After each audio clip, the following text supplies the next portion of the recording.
गानचतुराय गानप्राणाय गानान्तरात्मने गानोत्सुकाय गानमत्ताय गानोत्सुकमनसे गुरुदैविताय गुरुपूजिताय गुरुकुलस्थायिने गुरुविक्रमाय गुह्यप्रवराय गुरवे गुणगुरवे गुरुदैत्यकलक्षेत्रे गुरुधर्मसदाराध्याय गुरुपुत्रपरित्रात्रे गुरुपाखण्डकण्डकाय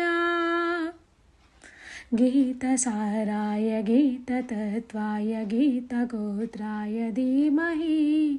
गूढगुल्फाय गन्धमत्ताय गोजनप्रियाय धीमहि गुणातीताय गुणाधीशाय गुणप्रविष्टाय धीमहि एकदन्ताय वक्रतुण्डाय गौरीतनयाय धीमहि गजेशानाय बालचन्द्राय श्रीगणेशाय धीमहि।